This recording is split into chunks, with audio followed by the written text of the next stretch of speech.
Você, como artista, já fez algum plano de negócio na sua vida? Nenhum artista faz um plano de negócio, de pensar. Quando eu vou começar algum fazer artístico, eu vejo como está o mercado. E é isso, dá para viver de edital? Dá, mas não dá para viver essencialmente de edital, só de edital. A gente tem que pensar outras formas de viabilizar isso, de sustentabilizar o seu trabalho de outras formas que não só pelas vias de lei de incentivo. Tentar de alguma forma burlar esse sistema mesmo, hackear esse sistema aí que está levando a gente a ficar acorrentado nessas ideias de que só tem recurso nos editais. Eu acho que a gente tem que começar a se organizar mesmo, assim, como classe artística no geral, como trabalhadores da cultura no geral mesmo, assim. Meu nome é Kelly Oliveira, tenho 36 anos, sou de todos os lugares, né, assim, morei em Betim, Birité, Belo Horizonte, então sou meio nômade, assim. É doido que você tá falando, porque vários artistas que procuram, né, a gente para fazer produção ou para escrever um projeto para edital, vêm com a reclamação assim, eu não aguento mais fazer coisas que não seja só produzir arte. Eu quero só ser artista.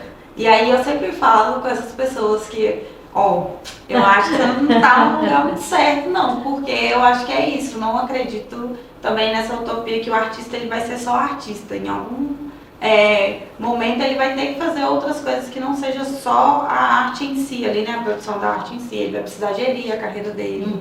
E aí é uma coisa que a gente trabalha muito com os artistas que a gente assessora, que é pensar o fazer artístico como uma profissão de verdade, porque às vezes a gente cai nessa utopia, ou não utopia, né? Essa forma de pensar a arte como se fosse apenas um hobby mesmo, assim. Eu ganho dinheiro dando aula. Aí eu vou atuar de vez em quando eu faço uma coisa. Isso, e aí a gente tenta, não, vamos inverter essa lógica, eu ganho dinheiro atuando. E aí de vez em quando eu dou aula. Faço outras coisas. Que é isso, pensar que eu nisso faço, como uma gestão da sua carreira mesmo. Exatamente. Se você quer viver de atuação, você vai ter que fazer um exercício de pensar como profissional. O que um empresário, quando ele vai abrir uma empresa, a primeira coisa que ele faz? Um plano de negócio. Você, como artista, já fez algum plano de negócio na sua vida? Nenhum artista faz um plano de negócio, de pensar. Quando eu vou começar algum fazer artístico, eu vejo como está o mercado, consulto as tendências. Não, a gente só pega e faz, né? Porque é isso, viver de arte é fazer pelo amor, mas eu acho que a gente tem que também tem um outro lado, parar né? um pouquinho, de sim, pagar a as gente contas. faz porque a gente gosta, a gente faz porque E quer continuar fazendo. é pelo amor, é pelo fazer arte, mas eu acho que a gente tem que parar para pensar nisso. Eu preciso de dinheiro, né? Falou aqui, né? A gente precisa de dinheiro para pagar as contas. E se a gente não pensar estrategicamente, a gente vai nadar e morrer na praia. Que é isso, dá para viver de edital? Dá, mas não dá para viver essencialmente de edital, só de edital. A gente tem que pensar outras formas de viabilizar isso, de sustentabilizar o seu trabalho de outras formas que não só pelas vias de lei de incentivo. Porque é o que a gente está comentando, né? Assim, tá ficando superfaturado mesmo. Tá? A gente está concorrendo entre si, a gente está debatendo, tentando conseguir recursos, e os recursos cada vez mais estão escassos, né? E ao invés deles aumentarem, né, as nossas verbas, os nossos recursos, eles estão cortando, né? A gente teve um corte de 89%, né, na PNAB agora. Se o Lula sancionar, nós estamos meio lascados, né? Porque 89% é muito dinheiro que a gente vai perder. Então aí já não tinha dinheiro. E aí o povo ainda as perspectivas não são mais de aumento, né? Então é pensar outras formas, existem outras formas, outros mecanismos. E aí não existe uma receitinha pronta, não dá pra falar, você vai pegar, vai fazer assim, vai fazer assado. Eu acho que cada um tem que entender dentro do seu fazer artístico o que vai servir para você dentro do seu mercado. Se eu sou um artista visual, eu tenho que entender como que tá as tendências de mercado. Não é, eu vou virar então um artista de modinha, então eu vou começar a usar a inteligência artificial que tá na moda. Não, não é sobre isso. Mas é sobre o que dá para eu fazer com isso. Se eu vou fazer uma obra criticando, então, a inteligência artificial, ou eu vou começar a me questionar, vou usar uma outra técnica diferenciada e tentar de alguma forma burlar esse sistema mesmo, hackear esse sistema aí que está levando a gente a ficar acorrentado nessas ideias de que só tem recurso nos editais. Que não, tem recurso em outras formas privadas, tem outras formas de sustentabilizar. Só que é uma coisa que é individual de cada um. A gente vai ter que olhar para cada um, olhar para o seu próprio mercado ali, porque dentro da arte em si, né, a gente tem vários pequenos mercados, né, das artes visuais, da dança, das artes cênicas, do circo. Então, e cada um desse mercado ele tem uma especificidade e ele pede uma demanda diferente. Então, eu acho que a gente tem que começar, às vezes, dar uma desacelerada e pensar estrategicamente. Bom, beleza, eu sou um artista, mas eu também vou pensar como se eu fosse uma empresa. É complexo porque, principalmente estando em BH, né? O mercado belo-horizontino, ele é difícil, né? Difícil, assim, porque muitas pessoas sobrevivem, né? Nesse mercado, a gente vê. Muitos artistas sobrevivendo no mercado, mas ainda assim são poucos, né? Tem mercados que sobressaem mais, né? Por exemplo, a música, né? A gente está vendo um grande crescimento no cenário musical de Belo Horizonte, principalmente no do rap, né? O mercado do rap belo-horizontino está sendo muito bem visto nacionalmente. Mas era até uma coisa que a gente estava falando, né? São Paulo. Alguém precisou ir para lá. Os olhares de São Paulo, o mercado de São Paulo viu essa pessoa, ela ganhou uma notoriedade e aí ela voltou com outro diferencial. Geralmente é isso que acontece, né? Aqui. Os artistas saem de Belo Horizonte, vão para fora. Eu tenho transitado muito nas escolas de teatro de Belo Horizonte. Eu fiz produção das 5 últimas formaturas do Cefart, de algumas turmas diferentes, né? Turma da manhã, turma da noite. E eu achava que não tinha tanta demanda assim para o teatro mesmo, a não ser em períodos específicos, né? Popularização do teatro, festival internacional de teatro. Só que eu comecei a ver com outros olhos, porque nesse tipo específico de trabalho que a gente estava fazendo, eu vi os pais dos alunos indo super interessados, estando em locais que eles nunca estiveram e tendo interesse em ver as peças que estavam em cartazes ali, por exemplo, na Funarte. Teve um espetáculo que a gente fez lá na Funarte que tinha outra peça em cartaz na mesma semana e eu vi algumas pessoas interessadas, mas isso é o que eu tô vendo ali, eu como pessoa, né? Como quer ser humano, indivíduo. Acho que no geral, assim, pensando como profissional da área mesmo assim, eu acho muito que o público do teatro ainda é quem faz teatro. Eu vejo muito assim, de demanda mesmo. A gente só tem altas demandas mesmo, teatros lotados, quando tem popularização e feat. E aí, às vezes, as pessoas nem estão sabendo muito bem o que está acontecendo, é só porque está muito aquele oba-oba na cidade, tem algum burburinho, tem muita publicidade, então ou peças que são muito famosas, né, assim, que já estão em cartaz aí há muito tempo. Então, às vezes, eu sinto muito isso, assim, que a gente tem nichos de público, inclusive, para o teatro, que é isso, assim, vejo transitar muito o público do teatro mesmo, isso, né? Dependendo do espetáculo, eu já assisti vários espetáculos de teatro dentro da popularização que tinha o público exclusivamente da galera do teatro, assim, né? De atores, produtores, diretores, dramaturgos.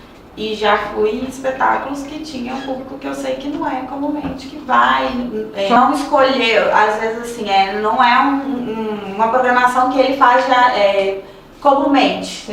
Então ele está indo porque está tendo uma grande publicidade, está tendo muita divulgação, esse espetáculo é muito famoso, minha tia viu, meu irmão tem a tradição. É como se criasse uma tradição, até com o próprio evento. Até dentro do próprio festival tem essa seleção, né? A gente teve um desmonte aí pesado nos últimos anos em Belo Horizonte, né? Essas últimas gestões, né, das prefeituras não foi tão favoráveis para o setor cultural no geral, né? Então vários festivais importantes a gente perdeu, né? Por conta de não ter investimento. Também das empresas, né, não estarem interessadas nem em patrocinar. Teve festivais que perderam o patrocínio. Então, isso colaborou para que... Mas são patrocínios de Rouanet, né? Grandes festivais. Alguns, os festivais que são privados, sim, né? Mas alguns festivais eram mantidos pela fundação, né? O FAM mesmo, né? Ele, durante um tempo ele virou uma política pública, né? E eu não sei agora como é que tá, porque tem um tempo que eu não acompanho de perto, assim. Mas que tinha um investimento alto. Eu não acho que é pelo artista, assim, até de quem vocês estão falando, né? O pessoal do Morro em Cena, elas são... É um grupo bem instituído, né? Elas são organizadas como um grupo. Você acha que essas coisas se devem a quê? Eu acho que tem outras coisas envolvidas, polêmicas. Porque, assim, na verdade não é que não precisa falar. Eu acho que assim. Sabe, né? Eu acho que diz respeito a quem tá ali na posição de poder e de escolha, de curadoria. De papel de curadoria daquele evento. Tem curadorias e não tô falando que é certo ou errado. Mas tem curadorias que priorizam, por exemplo, trazer artistas de renome, porque isso vai movimentar o festival, porque isso vai... Como é o caso do Carnaval aqui por esse ano. E de vários outros festivais, né? A Virada Cultural, Virada Cultural. Enfim, né? Vários outros O que festivais. você acha da Virada Cultural? Eu acho a Virada Cultural um momento muito bom pra gente ocupar a cidade, mas que eu acho que nos últimos tempos tem se perdido um pouco, assim, que tem feito algumas escolhas meio problemáticas, né, assim, que é isso, às vezes, e não é nem que é certo ou errado, são escolhas, né, e aí às vezes é isso, às vezes um curador ele escolhe trazer um artista de renome porque isso vai movimentar o festival sim, vai trazer público sim. Mas existe toda uma classe artística que está trabalhando aqui o ano inteiro, né?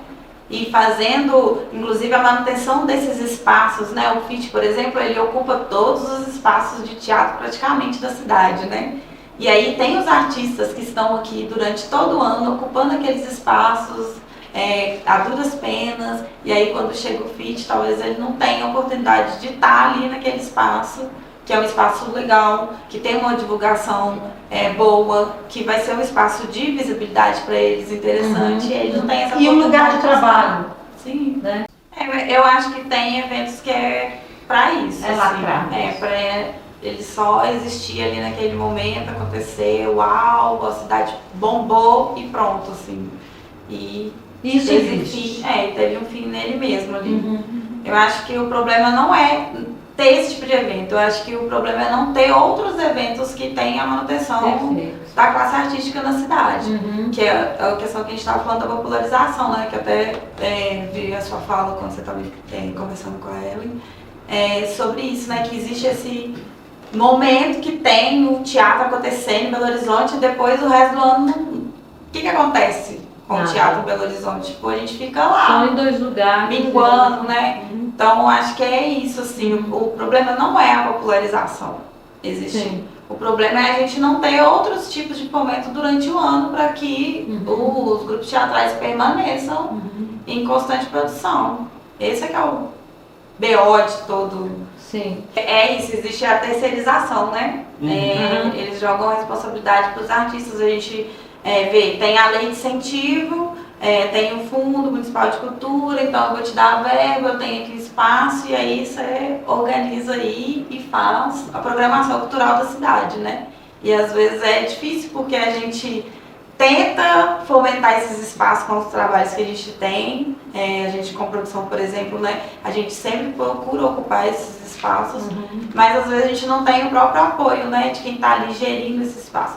Eu percebi um esforço um pouco maior de um tempo para cá, deles tentarem criar essas programações, né? O Chico Nunes agora tem, né, uma programação de música, tem uma programação de teatro, sempre abarcando a proposta desses artistas, né? Então eu tenho a programação, mas aí os artistas têm que apresentar a proposta para poder se inserir ali. E aí aquela questão, né? Não tem grana, bilheteria, e aí aquele corre todo, porque a gente que trabalha com arte, geralmente a gente não tem grana, né? E aí a gente faz para receber depois, e aí é aquela bola de neve. Então, eu acho que a gente tá meio que, sei lá, andando com o pneu furado, tentando trocar a roda ao mesmo tempo, tá todo mundo meio. Ninguém tá sabendo muito bem o que fazer, tá todo mundo perdido. E eu acho que isso é muito maior que a gente, inclusive, é uma coisa que começa lá em cima, uma desorganização que vem de cima e ela vai. Entendimento, né? E ela vai refletindo aqui na gente, que tá na base. E que é sempre a gente, né? Os artistas, os produtores, a galera da técnica. Os profissionais. Que acaba tendo que pegar o boi pelo chifre, né? Que é isso, né? A classe artística ela tem que sempre estar organizada ali, de alguma forma, para poder fazer o cenário cultural acontecer, né? E aí, inclusive, a nossa pressão, né? De exigir do poder público algum tipo de incentivo, né, algum tipo de política que faz, de alguma forma, as coisas acontecerem, né? Porque se a gente esperar sentado que eles vão, olha, cheguei aqui agora e a gente bolou um plano fabuloso, eles nunca vão fazer isso. Então, eu acho que o que está faltando, inclusive, pra gente é isso, pelo sentido que a gente está meio, que a gente estava até falando ali, né? Em algum tempo a gente ficou muito alvoroçado, movimentado e se organizou e fez acontecer. E aí, de alguma forma, as coisas começaram a dar uma melhoradinha, aí todo mundo sossegou, começou a aprovar muito projeto, aí ficou de boas, né? Conseguiu um patrocínio de uma Petrobras da vida e foi, segurou na mão dela e nunca mais soltou. E aí, eu sinto que a gente está nesse momento, tá um marasmo, ninguém faz nada, tudo acontece, a gente está vivendo essa loucura desses editais com esses pareceristas, dando uns pareceres muito esquizofrênicos, caóticos e não tem nem adjetivo, né? E aí todo mundo fica, tá, beleza, né? Assim mesmo, o desgaste, né, que a gente tem para receber tão pouco recurso não tá valendo a pena. Eu acho que a gente tem que começar a se organizar mesmo, assim, como classe artística no geral, como trabalhadores da cultura no geral mesmo, assim, e começar a questionar algumas coisas que chegaram ali num momento que não dá mais para aceitar mesmo, assim. Essa questão de a verba estar estacionada, né, não sai do lugar, e quando sai é para baixo, não é para cima, né, tem essas questões estabelecidas. Então agora que a gente está nesse momento que talvez de um entendimento que talvez os editais não sejam mais tão benéficos igual foram antes, ou para que eles serão, né? Eu acho que a gente tem que inventar novos caminhos, novas formas. Você tem sugestão? Nossa, meu Deus. Adoro a hora da sugestão. Você tem sugestão? Difícil, né, falar assim. Difícil demais. Nossa, muito difícil. Eu acho que assim, a gente vive numa sociedade capitalista. E aí essa nossa realidade não vai mudar tão cedo. Então eu acho que a gente tem que pensar nessa lógica capitalista também. Então talvez uma alternativa, né, aos editais sejam os recursos privados. Então, se organizar de uma outra forma para acessar esses recursos privados que não pelos meios das leis de incentivo, de outras formas. Essa é talvez uma das alternativas que existiu durante um tempo, né? Esse papel, né? Talvez seja uma das formas que a gente consiga não depender tanto de editais. E não então agora a gente não precisa mais de editais e pronto, acabou. Não, eu acho que a gente continuar ali pensando lógicas de como que isso vai funcionar. Talvez não funcione para determinados grupos, por exemplo, é importante existir para grupos novos ou não, é melhor para grupos que já estejam e os novos procurem outras coisas, enfim, não sei qual que é a lógica e o sentido. Mas pensando nisso, que a gente vive num sistema capitalista aí, que talvez a lógica capitalista seja essa, né? Eu acho que talvez formas privadas de conseguir recursos sejam uma das vias, assim, que a gente consiga, de alguma forma, sustentar o nosso trabalho. Esse era o formato antes dos editais. Será que a gente vai voltar para ele, então? Pois é, mas era muito... É um retrocesso, Era um super retrocesso, porque era muito precário, né? Muito precário. Então talvez a gente precise pensar numa outra lógica, que não privilegia poucos, né? assim, eles têm tentado, né? Têm criado, inclusive, editais específicos, né? Com recortes, né? Teve o edital com recorte para o Nordeste, né? Mas eu acho que ainda é pouco isso, né? É pouco. Para o que a gente precisa, assim. Precisa também democratizar o acesso de uma forma real. Para que os artistas entendam como funcionam esses mecanismos também, assim, porque às vezes é difícil conseguir o patrocínio, mas às vezes é mais difícil meter um projeto pela plataforma do Salic do que correr atrás do patrocínio. Então, assim, às vezes o artista ele não tem, né, um conhecimento ali para poder submeter o seu projeto e aí ele já desiste logo de início, assim, logo de cara. Você já dá preguiça mesmo. Porque é uma plataforma nada acessível, né? Ela não é acessível. Pra gente que trabalha com ela, que já está acostumado, é difícil. É difícil, é desgastante, demorado, é moroso, é tudo muito item complexo. por item. E aí imagina para quem é artista que tem que produzir, fazer gestão da sua própria carreira Não e é ainda fácil. submeter. Não é. Não é. Então você já desiste antes de começar. Porque às vezes quando você está com o projeto ali na mão, já aprovado e no processo final de só captar, essa fase da captação ela talvez nem seja tão dificultosa. Eu tenho alguns assim. pra você, quer captar? Eu não trabalho com captação, mas eu tenho parceiros que trabalham, podemos conversar. Mas captar é muito difícil, Sim, Mas é isso. Agora, Mas começar, que é o início de enviar o projeto, é mais trabalhoso ainda, assim, é muito... Nossa, aí já chorei várias vezes na frente, falei, pelo amor de Deus, gente, melhorem essa plataforma, porque ela é muito... Pior é a comunicação. Muito complicada, muito complicada. Não sei, eu fico pensando assim, que a gente precisa dar uma pressionada, né, no poder público, no sentido de estruturar melhor como chegam os recursos até a base aqui, pensando no município, pensando no estado, porque o recurso tem, né, como você disse, nunca se teve tanto dinheiro, sim tem, mas até chegar na gente, ele vai pingando, vai pingando, vai pingando, vai pingando, quando chega aqui, ele é tão pouco, ou é tão mal distribuído, que não faz muita diferença, né? Não estou falando que os editais não façam diferença.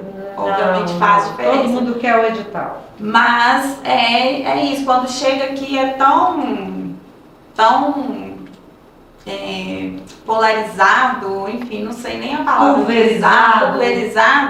Que não acontece nada. Não faz muita diferença. Não acontece né? nada. Não faz muita diferença. Talvez também não depende só de uma pessoinha, né? Porque a gente também concentra toda a nossa energia e os nossos pensamentos em que ele vai fazer toda a diferença. E não vai, né? A nível, por exemplo, município, falando de Belo Horizonte, enquanto a gente não tiver um prefeito decente que olhe para as políticas públicas voltadas para a cultura de uma forma diferente, que importa e que a gente também é uma classe trabalhadora que gera recurso para a cidade, que faz, né, o cenário econômico movimentar, né, a economia criativa de Belo Horizonte, ela cresceu muito nos últimos anos, né? A gente tem muitos trabalhadores da área da economia criativa. Mas enquanto não tiver uma gestão que olhe para esse mercado como um poder econômico forte, eu acho que não é só sobre o presidente, não, sabe? É sobre as pequenas outras gestões. E a que está mais próxima da gente aqui é o prefeito, né? E no estado, né? A gente não tem um bom exemplo, né? Assim, a cultura no estado está desorganizada, está desesperador tentar qualquer recurso do estado, assim.